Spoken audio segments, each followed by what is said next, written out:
Insights from the world's best medical minds. You are watching TheRightDoctors.com.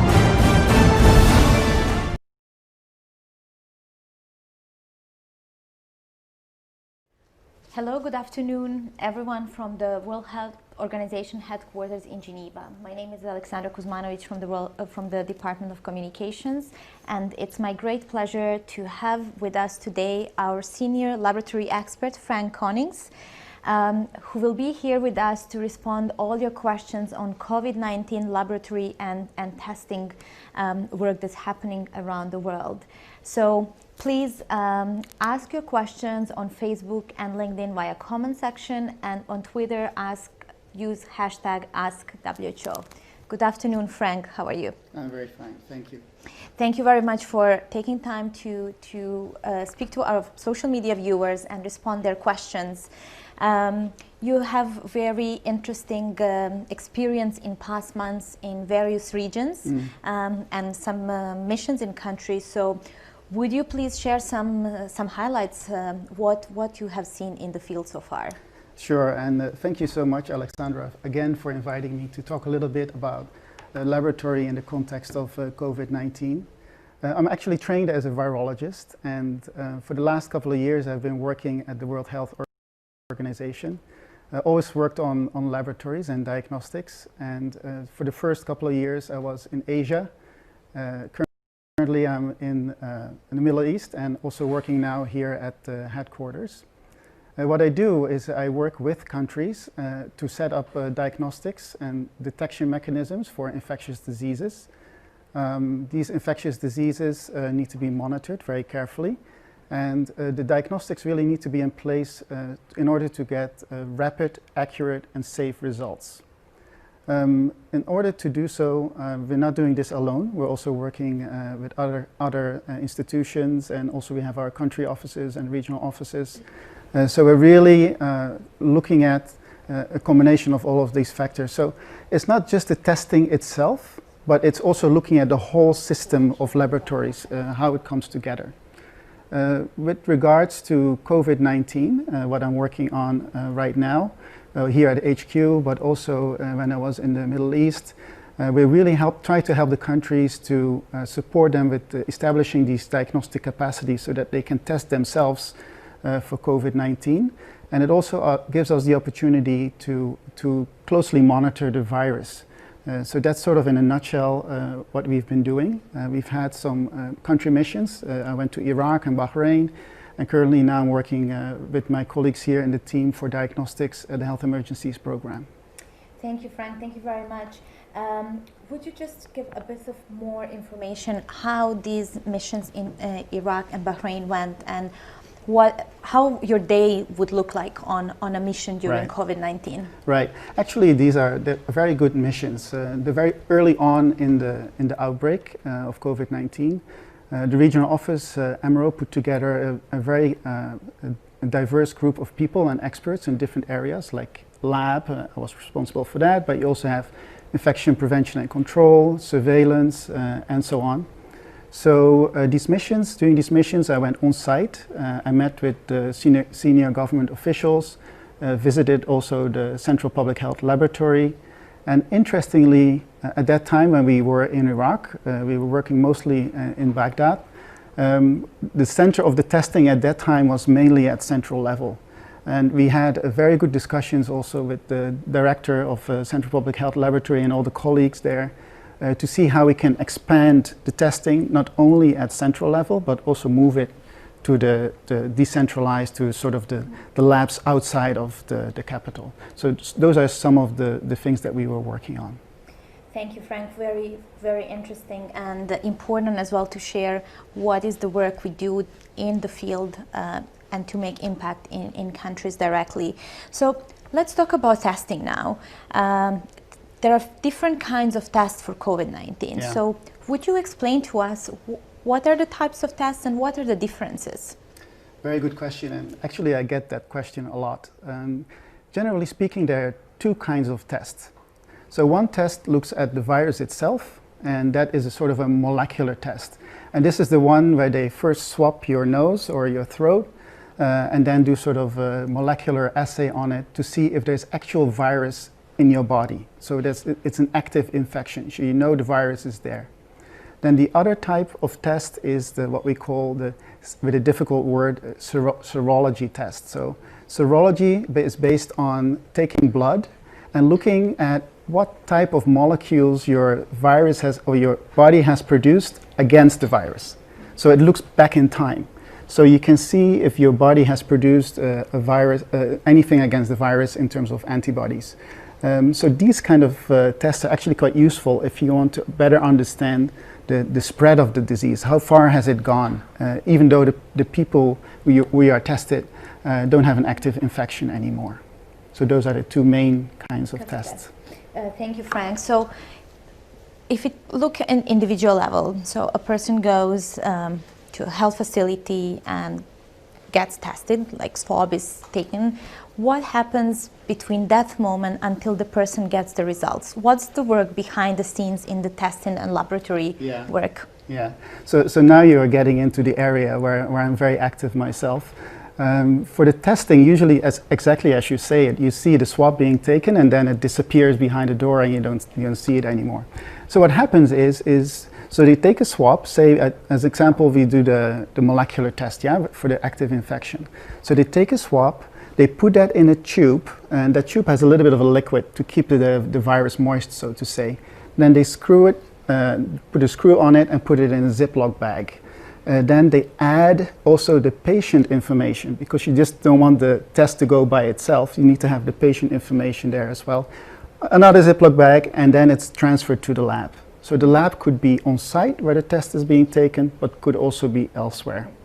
So once it arrives in the lab, a lab technician was fully equipped to work safely with the specimens, like goggles, gown and gloves.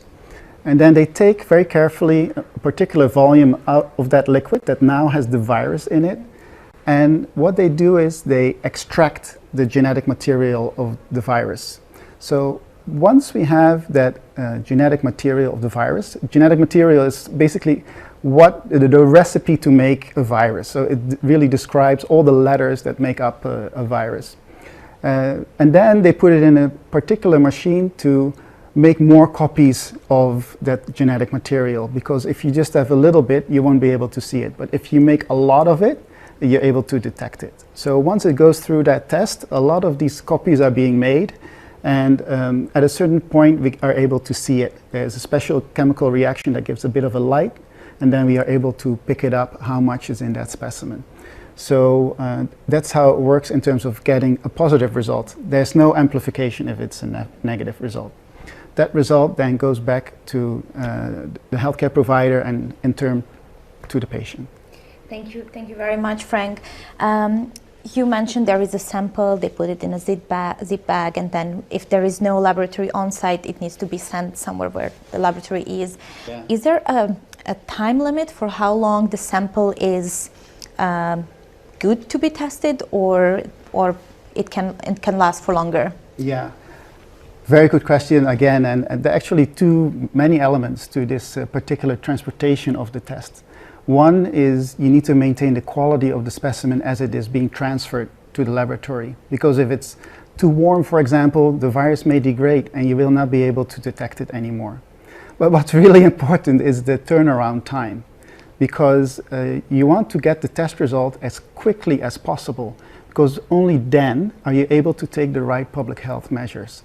Public health actions, like for example, the patient needs to go into isolation, or you need to start contact tracing and these kind of things, like the people who are around this person who's now positive. So turnaround time is really very important, and we try to really increase it as much as possible. Thank you, Frank. You mentioned or decrease to make it as short as possible. As short as possible. Understandable.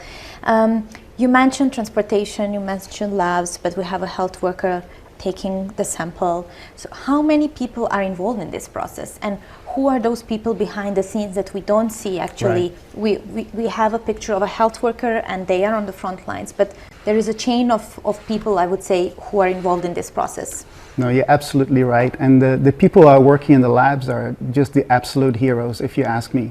They're doing such a tremendous job. Every time I've been on site and I see all the things that they are doing, working really very hard. So you have the people who do all the individual steps. Some people do all the steps by themselves, but others, they divvy it up into different responsibilities. Aside from the people who are doing the work, we need to make sure that they don't get exhausted. Because during situations like COVID, you may end up with a tremendous amount and number of specimens that need to be tested. And all these you need to stay focused in order to do it safely and also get accurate results, make sure you don't get mixed up and those kind of things. So that's really key. Aside from the people who are doing the practical work in the laboratory, you also of course have the management and the leadership of the laboratory, and that's equally important, sometimes a little bit forgotten. The leadership very often are technical people who raise up the ranks and became lab leaders themselves, but don't always have the right management skills. So now, for example, WHO is also working with some of these programs to provide a leadership program. We call that the Global Laboratory Leadership Program, and we're currently working on that in Pakistan. So it's the different levels within the lab that are all involved. Thank you very much, Frank, and we're already receiving a lot of questions from our viewers, and thank you, everyone. So I'll start first with one question from Katie Hawk. What is the accuracy of the lab test results? I read evidence that says 80% accuracy. Mm-hmm. That's really a great question, Katie, and I'm really glad you're asking it. So accuracy of lab tests depends on what test you're talking about. Remember in the beginning I said you can do this molecular test and you can do this serology test. So the molecular test is much more accurate in general speaking than the serology. The accuracy is so important because if you, for example, the test is not so accurate and then it says you get a positive result, but in fact it's not a positive result. The person may actually end up in isolation, or you start contact tracing, which is not really necessary. And the opposite is also true. If you have a negative result that's actually positive, then that person can go freely around in the community and infect others. So accuracy is really, really very important, and I'm glad you raised it, Katie. Thank you, Frank. How long does it take to get results from the moment a person is tested? Yeah, as I said earlier, it really depends. We really try to optimize getting the results as quickly as possible so we can take that action. Ideally, you would think, within a day or even faster. Some devices can do it very quickly, so you can get the result while you're waiting, but those devices are not always available everywhere. If the specimen actually has to go outside of the place where it's being collected, it may go to an external lab. The transportation takes time. Maybe there's so many specimens, there's a backlog. Maybe there's a lack of reagents. Maybe there's not enough staff. So it can take a couple of days, but ideally we really shorten it as much as possible so that we get the result and take the necessary action to follow. Thank you, Frank. Here comes the question from Usman Kariko Binava on LinkedIn. Is there possibility of inventing a simpler testing methodologies? Simpler testing methodologies. Yes, actually some of these newer tests are being developed. We sort of like what we say point of care tests, so that these are small devices that you can add your specimen to, and they will run similar to like with a little cartridge, similar like an inkjet printer. You have a cartridge, you have a machine, you add your specimen and it tests, so it's a little bit faster. There's several of these devices on the market, but we're still taking a closer look at how well they perform and how well they can be used in a field setting. And if, for example, the manufacturer can make enough of them to really help us. But I really like your question, Usman, about the new technologies, and I think there's a lot in the pipeline and many more coming. Thank you very much, Frank. Here's the next question coming from Tasneem Aboud on Facebook. Is the test accurate in the first days when a person had contact with a positive patient, or should we wait for a few days then go to test? So when is the best time to go for, how do we know when we should go and ask for a test? Right. Well, it all depends. If you go too early, then sometimes the test may actually become negative. while you're still infected. And the same is also true if you're all the way at the end. Later on, sometimes it still lingers a little bit, even though you're not showing any symptoms anymore. So going to get tested, generally when you have symptoms, and also when you know you've, for example, been to places where you've traveled to places where COVID is circulating, or you've possibly been in contact with a friend or a colleague or somebody else who has COVID confirmed. Those kind of things you really need to take into account. When you do so, especially for those people who are living in places where other pathogens circulate or diseases circulate, like dengue and malaria, we always need to be aware that those can also cause fever and some of similar symptoms as well, or for example, flu. Thank you, Frank. I'll pass another question coming from Twitter viewer, Sanela Sano Nkobo from South Africa, saying that they are having about 10,000 new COVID-19 cases a day. This is causing delays to getting results as some labs are overwhelmed. Is it still useful to screen the community at the peak of the epidemic? Yeah, these kind of situations are really very complex and very difficult to manage. However, you really need to try to prioritize your testing strategy, as we say.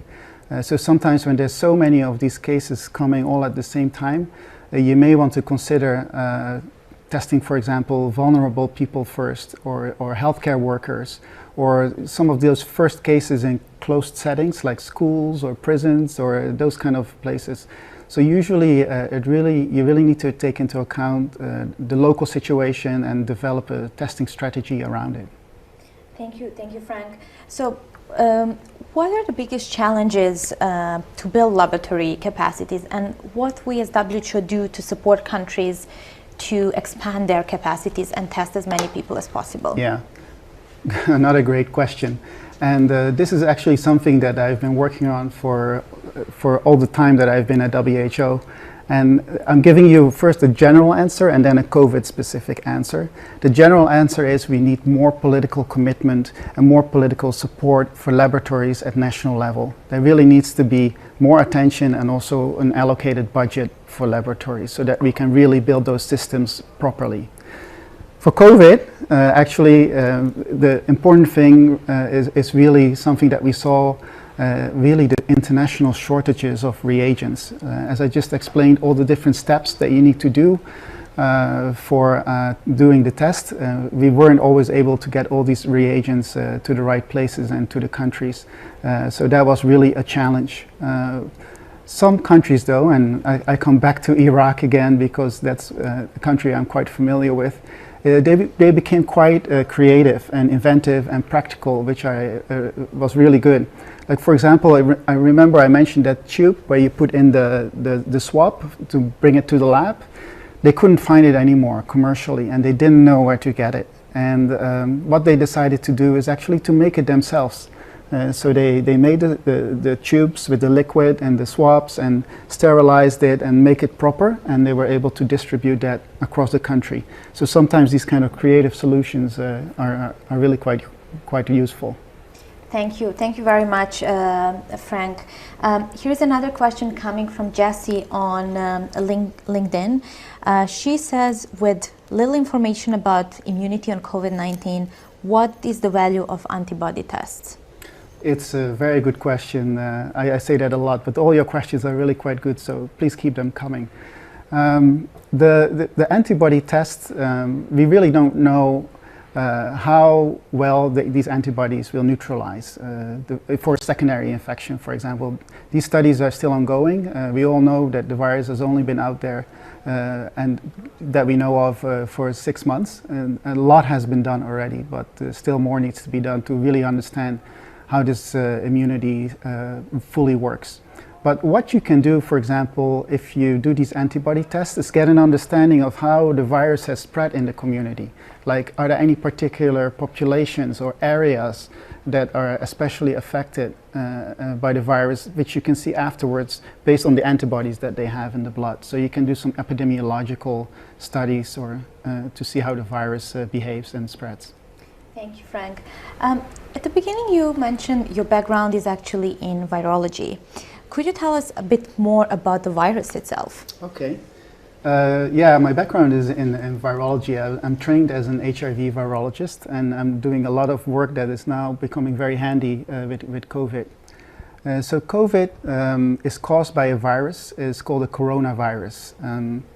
Coronavirus, actually, if you put it on under a special microscope, it looks like a circle with all sort of pins protruding from it, and it looks like a crown. So in Latin, crown is corona. So that's why they're called coronaviruses. So they look quite pretty under the microscope. There are actually 6 other coronaviruses that infect humans. You may have heard, for example, of SARS, the first SARS, so to say, but also MERS, Middle East Respiratory Syndrome coronavirus that was spreading in the Middle East, and also a larger outbreak in Korea a couple of years ago.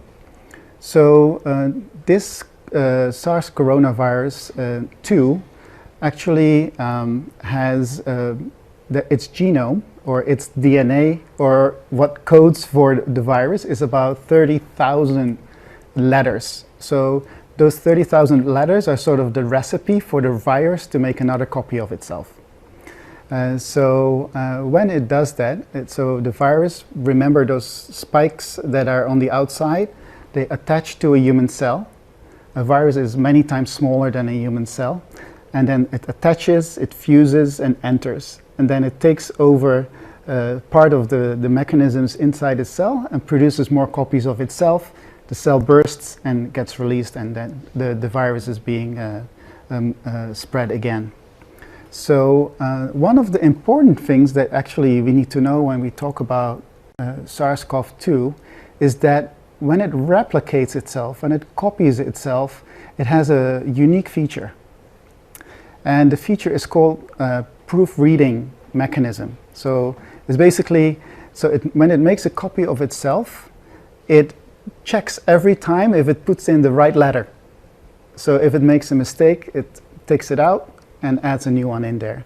So then it doesn't always do that correctly, but many times it's able to do so. So that's why this virus is relatively stable and doesn't change so much. For example, if you compare it to influenza or HIV, it changes half as fast. Oh, thank you. Thank you for explaining this very well. And we've heard about a virus mutating. Can you tell us what does that mean?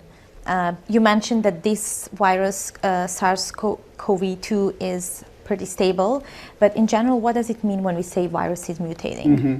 I know every time I hear mutation, and my friends and colleagues talk about mutations, it all sounds very scary, and it always reaches the headlines and causes sometimes a lot of panic. So it's really important that we understand what mutations really mean. And I try to talk more about changes because I like it a bit better. It sort of describes what's happening. So when, as I said, the virus makes another copy of itself, sometimes it makes an error. And even though many of these errors are corrected, there will always be some errors remaining. Now, because the virus has millions of opportunities in the current outbreak to test whether these new changes give it any benefit. So, for example, is it able to make more copies of itself faster? Is it able to make those protruding outside spike proteins better in order to attach to cells, and so on? So it's really important that we understand the virus, how it changes, and also what differences these changes cause in quote-unquote the behavior of the virus. How does it affect our vaccine development? How does it affect our therapeutics? And how does it affect the clinical manifestation? So all these things we need to keep in mind, and we are closely monitoring that with a really large group of experts from all over the world. We are working very closely together to really understand what's going on with these viruses. Thank you very much, Frank. This was really helpful and educational for all of us who are not deep into virology. We're receiving a lot of good questions again about testing, so I would pass some of those. So first one coming from Mohammed Khan.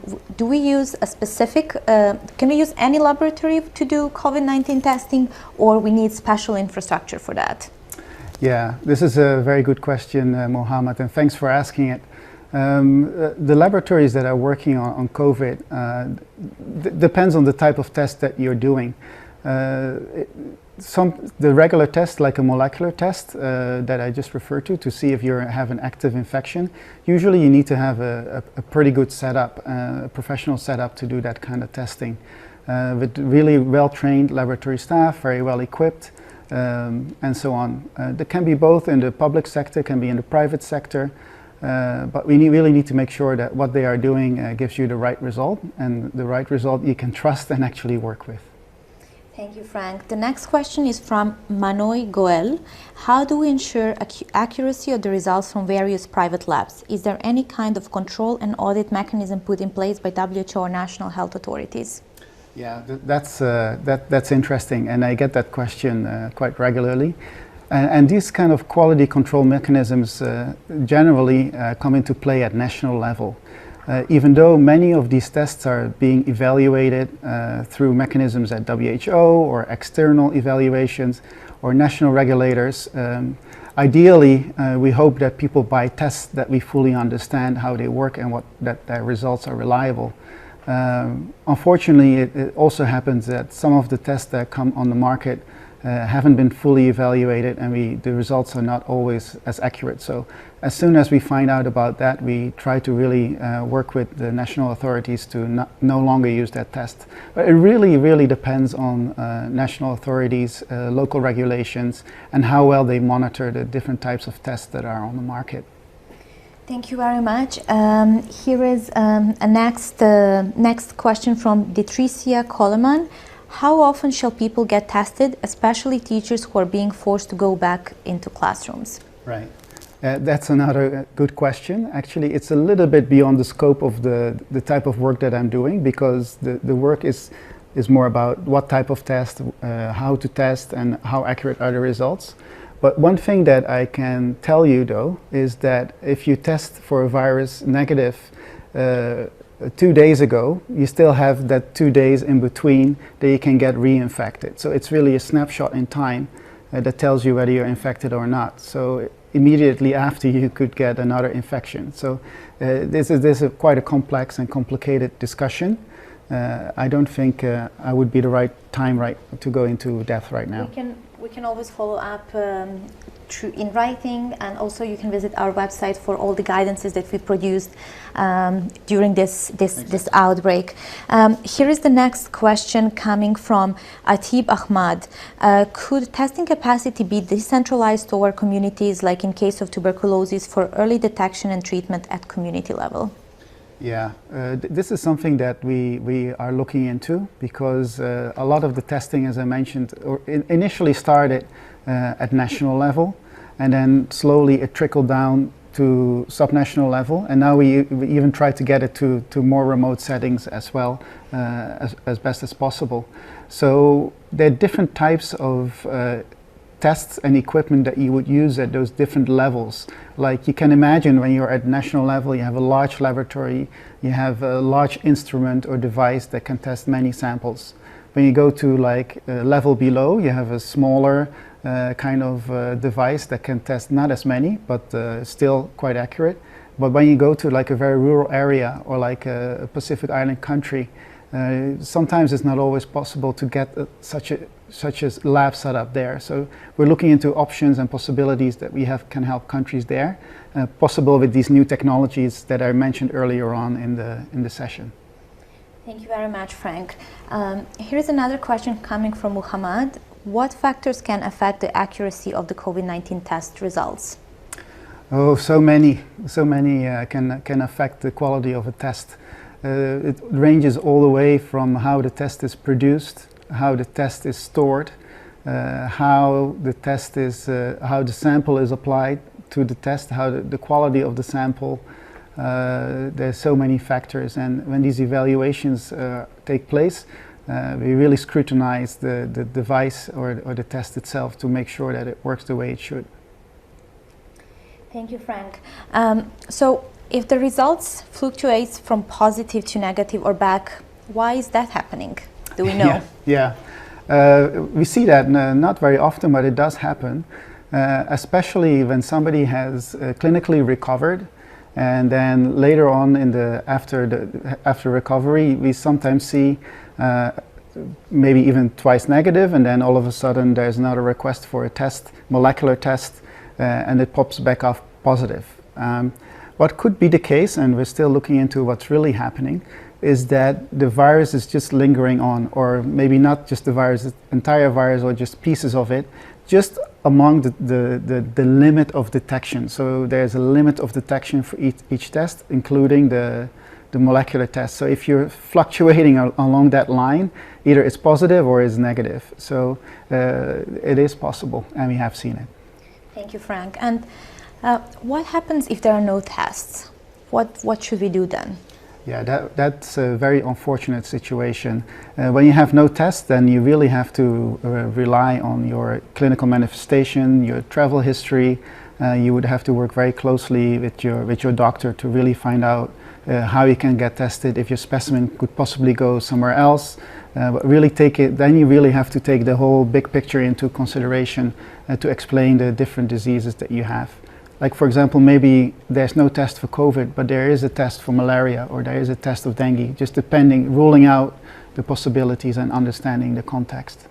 Thank you very much, Frank. Before we close, would you tell viewers what are we doing as WHO as well to support countries to increase their testing capacities? Yeah.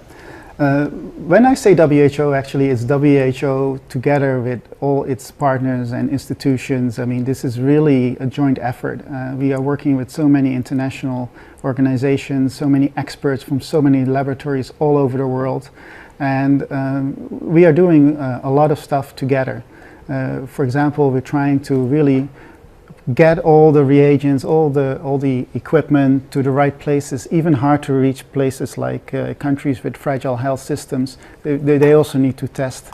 We provide guidance, we provide training, reagents, we have discussions with experts when something new arises, like, for example, the changes that we see in the virus. How do we deal with that?